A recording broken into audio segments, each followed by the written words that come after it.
Good evening, I'm John Carter and welcome to Poland Daily Business. The Ministry of Investment and Economic Development has announced that 800 million zloty, around $210 million, will be made available in 2019 to strengthen the tourism industry in eastern Poland. The money will be directed into startups as well as micro, small and medium enterprises within the tourism industry. In previous years, 694 companies have signed up for the programme. The European Regional Development Fund is also active in eastern Poland, having signed contracts with companies in the region worth 1 billion zloty. That's around $260 million. The Polish Ministry of Finance announced that the budget plan for 2018 has maintained a surplus of 6.5 billion zloty, or about $1.7 billion, at the end of October.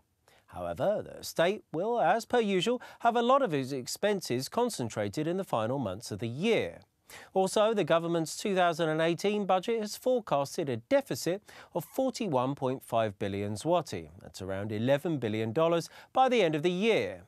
Comparing to the state of the budget by the end of October last year, income from VAT increased by 5.4%, personal income tax by 13.7% and corporate income tax by 16.5%. According to the Ministry of Finance, the positive figures are due to the low unemployment rate and high economic growth. Poland's first suborbital rocket has been successfully launched, according to the Polish Space Agency. The designers, Space Forest, stated that it peaked at 15 kilometres above the Earth's surface. The rocket, named Bigos 4, was constructed in Poland's West Pomeranian province and is a test model for a future rocket, Perun, which will be designed to reach heights of 150 kilometres.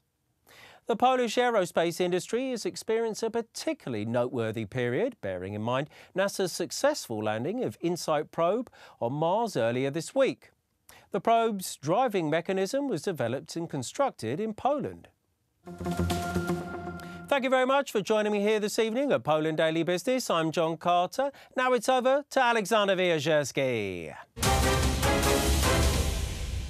Poland Daily Business Edition. Tonight our guest is Matthew Tyrmans, right from New York, our own American political analyst. We used to have divide in Europe. Basically, on the left from River Łaba, we had industrial countries that were very active in the sea trade. On the right side of the Łaba, we had agricultural countries providing food and agricultural products. Now, the same divide concerns Muslims. So on the left on the west, we had countries with diverse population rich in Muslims. On the right side, we have minimal amount of Muslim population. How does this happen? How do you think?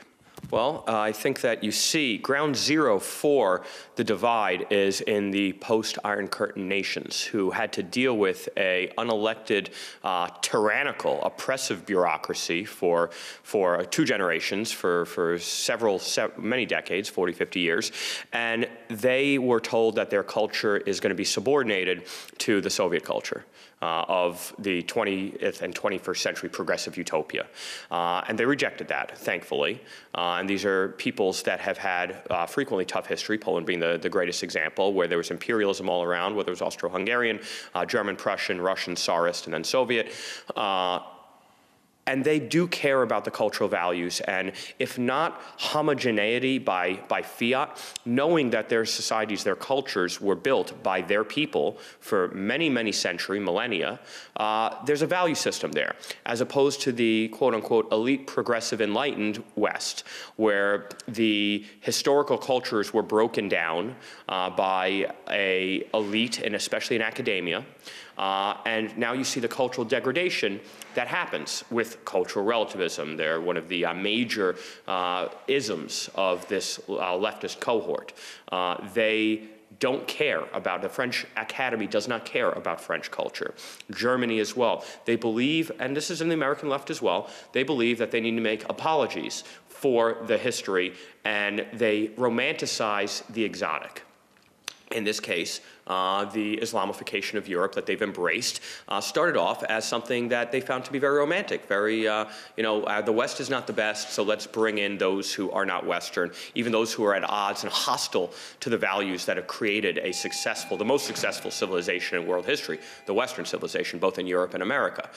So this Islamification of Europe that's happened from Germany westward, as opposed to those who came out of 1989 looking to just regain their sovereignty, not just national but cultural, is very much at odds. I've made no secret where I stand on this issue, and I think that the peoples, the electorates, and this is not just in the East and Central European plain, Poles and Romanians and even Austrians now with the 3 Cs initiative looking eastward, not westward, they do care about their societies. It's the technocratic elite that rise to the quote-unquote top, frequently through coercive mechanisms that are defending the status quo that they've injected into their societies against the will of the people. You see that when it gets rejected, they do things like hold referendums over and over again till they get the answer they want. The technocratic elite know how to utilize the technocratic power structures to benefit their worldview.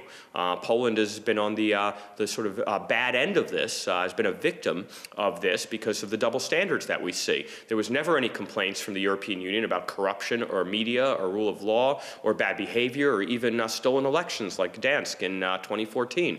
EU was nowhere on this because they were working with an incumbent political structure on the ground, Platforma Obywatelska, that was willing to cede Polish sovereignty to Brussels, to the European project. That has obviously inflected in Hungary and Poland first and foremost in the early 2000 teens, and then obviously with Brexit. And the EU is absolutely apoplectic that they're losing their project.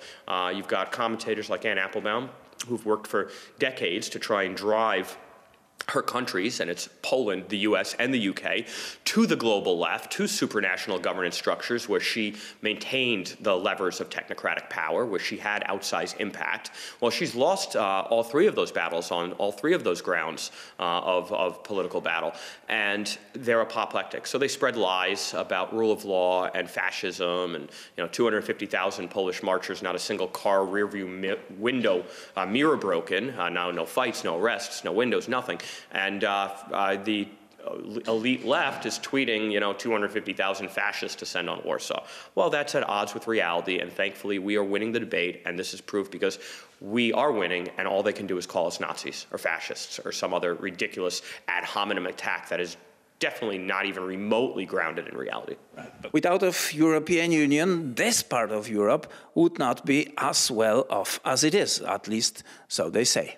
Yeah, and there's some truth to that. Ascension in 2004 helped Poland because it opened up a new market for Polish players to take Polish human capital and move it around the continent, and that meant learning, transfer, as well as teaching, selling, and buying.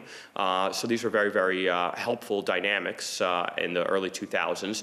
But everything is a trend; nothing is static. And the trend became toward too much political coordination, not enough economic freedom, which was what was sold in the first place. It was an economic free trade zone that people could move across to engage in free trade, and then it became all about political harmonization and coordination. What they say, European values. So, those European values only seem to apply as a stick to beat those countries that don't adhere to the right politics, not the right values. Because look at France, they're burning cars every day. Where's rule of law under attack there? Or Germany, where they refuse to cover actual news events if it offends a politically correct sensibility. That, to me, is rule of law under attack. That, to me, is amoral. But those are European values being heeded if they have the right political inclinations to focus on European Union agglomeration of sovereignty as opposed to fighting for your own nation state. Matthew Tyrman, thank you very much for participating in our show. And that was it for Poland Daily Business.